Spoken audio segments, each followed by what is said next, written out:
Hey everyone, what is going on? MrWombat live and welcome back to the channel. In today's Payday 2 video, I'm going to be briefly breaking down the news update that Australian heisters will no longer be able to get access to Jacket going forward. For context, this does not apply to anybody in Australia who already owns Jacket. This is from this point onwards. If you don't own Jacket in Australia, you're no longer able to get access to him. And once more to reinforce, again, just Australia, so just Australian heisters. So if you do own Jacket, please don't panic. It's fine. You're absolutely fine. Nothing's going to change. It's just going forward. So there was a post put up last night by Almir from the Overkill team discussing the context as to why you cannot get Jacket in Australia, which I'm going to read through, give a small bit of context towards, and then leave the video there because there's really not a lot to talk about beyond what Almir said. So let's get straight into it and read Almir's post. Australian heisters. When we released Jacket as a playable character for Payday 2 back in 2015, everyone in the Payday community got excited, and rightfully so. Jacket is one of the most interesting characters I've seen in any game, and the way we incorporated him into Payday 2, I believe, made him justice. And our friends at Denaton, the creators of Hotline Miami, thought so too. However, as you recall, Hotline Miami 2 got censored in your home country.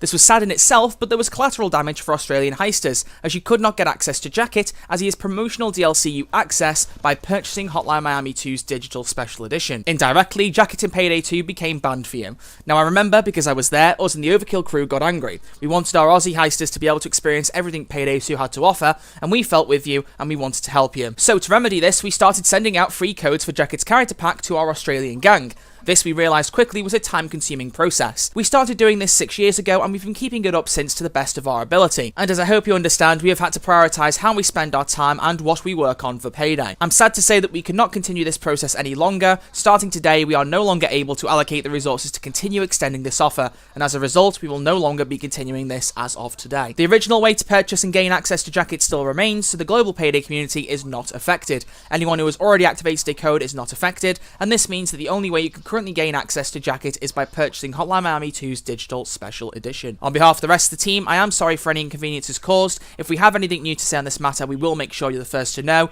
Take care of yourselves and keep those helmets flying. So there you go. Going forward, if you live in Australia and you play Payday 2 and you don't yet own the Jacket character pack, you will no longer be able to get access to Jacket's character, his Carpenter's Delight melee weapon, and his Jacket's Piece secondary submachine gun. Weapons that you may or may not care about, but they are included as part of the Jacket character pack. So if you don't own the character pack, you will now no longer have access to these. And that's about it. That's all there is to talk about. I do kind of wish Overkill might have given them just a little bit of a heads up so that anyone who didn't know they could actually claim access to it could do so. Because for context, Australian heisters up to this point would have to contact Overkill by email, provide proof that they are an Australian resident, and also that they own Payday 2, obviously, and then Overkill would send them out a code for the character pack. That was how it worked until this point. I can get why they didn't give them notice, purely because if they did do that and then a bunch of Australian heisters tried to shove them with claims, as well as non-Australian players who just want the Jacket character pack without having to buy Hotline Miami, it would have meant that Overkill would have been inundated with email requests, and I kind of get why they wanted to avoid that. It does make sense. But either way, it is a sad turn of events, but it's one that just really is down to the fact that Australia banned the game to begin with. Apparently they banned it due to an implied sexual assault scene within the game, which granted is a bit heavy, but either way it means Australian heisters could not buy Hotline Miami 2. But I'm getting off track. That's about all I want to talk about. If you don't own Jacket yet in Australia, I'm afraid the ship has sailed and you're no longer able to get hold of him in any way. So thank you all very much for watching.